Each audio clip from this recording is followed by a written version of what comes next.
My name is Jessica, and at 49 years old, I've spent 2 decades in marriage with my husband, Ethan. Last year, our son ventured off to a university in another state, leaving our home quieter and granting me more free time. However, to support our son financially, I took up a part-time job, a shift from my previous role as a stay-at-home mom. Initially, this transition posed its challenges, but lately I've found a sense of fulfillment as my contributions at work have been acknowledged and valued. Excitedly, I shared news of a modest raise with Ethan one evening, basking in the recognition of my efforts. But the mood shifted abruptly when Ethan, seemingly detached, dropped a bombshell. "So, you're saying you can live on your own now?"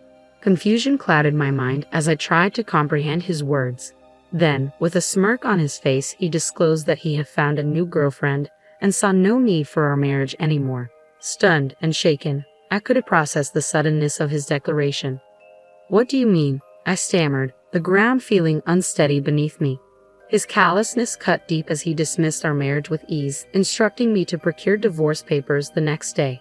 His words pierced through me, accusing me of having given up on being a woman, insinuating blame for our dwindling intimacy. Furious and hurt, I couldn't believe the audacity of his words. Yes, our relationship had faltered over time, but it wasn't because I had abandoned my womanhood. It was a culmination of various factors, none of which warranted such cruelty and disregard. I feel an unexpected attraction towards a middle-aged man in his 50s, despite his extra weight, and it unsettles me.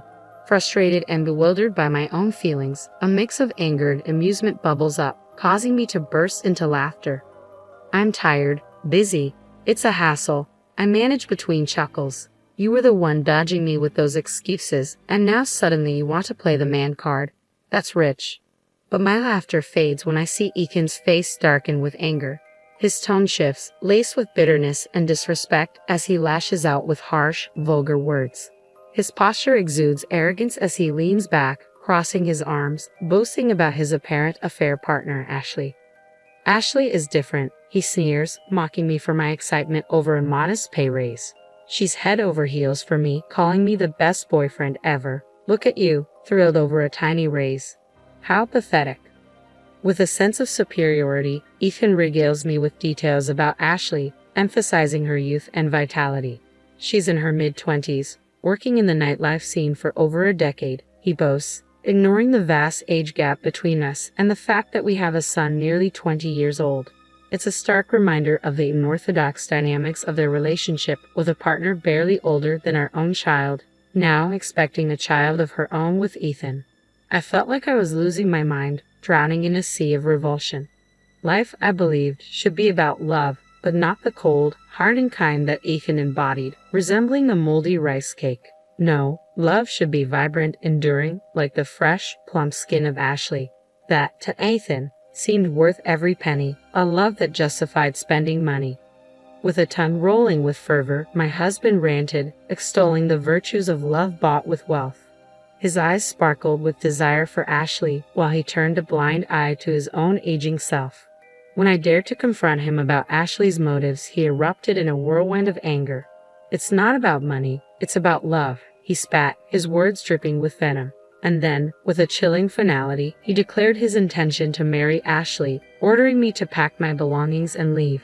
His callousness stunned me into silence, leaving me speechless and incredulous. Yet, amidst the chaos, a realization dawned upon me.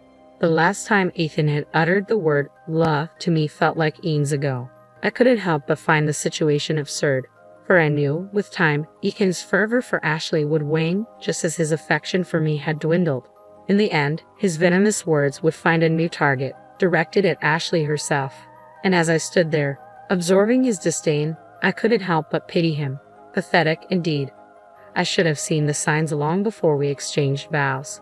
Reflecting on our marriage, I realize I've carried the burden of housework and childcare alone, while my husband never lifting a finger to help, only offered criticism for what I hadn't done. In those days, appreciation or affection were foreign concepts, and now he's discarding me for a younger woman after all my efforts. It felt surreal, like a decision born of madness, yet Ethan dismissed my protests as mere bitterness. "No problem," he shrugged, casually mentioning paperwork for our separation to be done on his next day off before retreating into his room. For days, I wrestled with sleepless nights and tears of frustration, though outwardly, I maintained composure. Then on his next day off, my husband brazenly invited his new flame to our home. "Hello, Ethan's ex," she greeted me with a smirk, casually lounging on our sofa. Ashley, as she introduced herself, exuded confidence, flaunting her smooth skin and bold attire. Her occupation in the nightlife scene was evident in her flashy makeup and revealing attire, leaving me unsure where to direct my gaze. Despite her overt display of allure, I sensed a lack of genuine affection for my husband. If my intuition served me right, her intentions were far from sincere. Prepared for divorce, I confronted her, initially resigned to the inevitable. Yet something about her demeanor set off alarm bells. "Ashley, did you pursue a relationship with Ethan fully aware of his marriage?" I inquired, hoping for some semblance of understanding. She laughed dismissively. "I'm not naive, old lady," she sneered, her condescension palpable. "You're the one who's being replaced. Ethan and I are headed towards a civil arrangement." Her arrogance grated on me, but I maintained my composure, revealing the recorder hidden in my pocket. "Your confidence might falter when this recording surfaces. You're aware I can seek compensation for your involvement." Indignant, she complained to Ethan, who attempted to pacify her, assuring her of a preconceived plan. Their collusion sickened me as I watched on in disgust. Ethan then produced documents outlining the terms of our divorce, including alimony and pension division. Ashley's disdain for the arrangement was evident, her eyes fixed greedily on what she perceived as her rightful share of Ethan's inheritance. With thinly veiled displeasure, Ethan reassured her, attempting to placate her with promises of child support. To him, her blatant greed seemed endearing, further fueling my anger. As she casually dismissed my settlement as a mere deduction from her own share, my patience waned, struggling to contain my fury. In the face of their callousness, I struggled to find solace, grappling with the bitter reality of their selfish intentions. Confident in my intuition, I proposed a solution, insisting on notarized documents to formalize the divorce terms. I kept my response curt, mindful of the recording device capturing our conversation. My husband, aware of the evidence against him, reluctantly agreed to my terms. "Are you satisfied now?" my husband's new companion interjected, visibly impatient.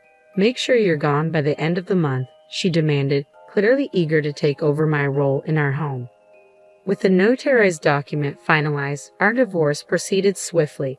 As if waiting for the opportunity, the woman wasted no time in asserting her dominance, urging me to leave with an air of amusement. "Now that I've submitted our marriage registration, I'm Ethan's wife," she declared triumphantly, relishing in her newfound status. I handed over the keys to our home, resigned to my fate. Before departing, I couldn't help but question her choice. "Isn't Ethan the same age as your parents?" I inquired, highlighting the irony of her insults towards me. Her response was telling. "You call me old, yet he's older than you," she retorted defensively. "Why did you choose him as your partner?" I pressed further, curious about her motivations. When I posed the question, her response echoed my expectations perfectly. "Ethan is a division manager at a top-tier company," she began, her eyes glimmering with anticipation. "This house, recently renovated and conveniently located near the station, will be transformed to my liking." She drifted into a daydream, envisioning a life where Ethan would cater to her every whim. "He might not be the most attractive or youthful," she conceded, "but he's promised to fulfill all my desires. With him, my future feels secure." Her smirk, laden with satisfaction, seemed almost mocking. With a resigned sigh, I departed from the home where I'd spent countless years. Settling into a dormitory at a university, I embraced a new role as a live-in dormitory mother, a rare opportunity these days. Prior to this, I had juggled part-time work at a company cafeteria, but now, thanks to the support of my understanding boss, I found solace in this fresh start. Grateful for the chance to embark on a new chapter, I reveled in the comfort of my modest accommodation. Despite the limited free time, the fulfilling work and affordable living costs made it all worthwhile. And as I settled into this new life, I couldn't help but feel a sense of contentment wash over me. I received an unexpected call from my ex-husband, stirring up emotions I thought I had left behind. "Mom is in bad shape. Can you help with her care?" he pleaded, as if we were still entwined in each other's lives. But we were strangers now, and I reminded him of that fact. "It's your young wife's responsibility," I retorted, pointing out the obvious. His explanation that Ashley was pregnant and mom's dementia made her prone to violent outbursts sounded like twisted logic to me. So it's okay for her to throw things at me, I countered, refusing his request without hesitation. Don't call me anymore, I snapped, cutting off any further discussion. Our paths had diverged, and I had no intention of intertwining them again. Despite being my mother-in-law for 2 decades, our relationship had remained distant. Besides, I had just begun to carve out my own independent life, with neither the time nor the resources to provide care elsewhere. Yet my ex-husband somehow tracked me down and showed up unannounced, accompanied by his new partner. If you can't help, at least return the money we paid as consolation, he demanded, his request bordering on the absurd. I saw no obligation to comply, and I made that clear with a cold dismissal. But his companion's glare was anything but passive. Accusing me of deceit, she unleashed her frustration with a scream, hurling documents in my direction, scattering them across the room. As I watched the papers flutter to the ground, I couldn't help but feel a sense of vindication amidst the chaos. I didn't deceive anyone. You merely assumed Ethan had assets of his own. I shrugged deliberately, emphasizing my indifference. While settling my late father-in-law's estate, I discovered a significant amount of debt.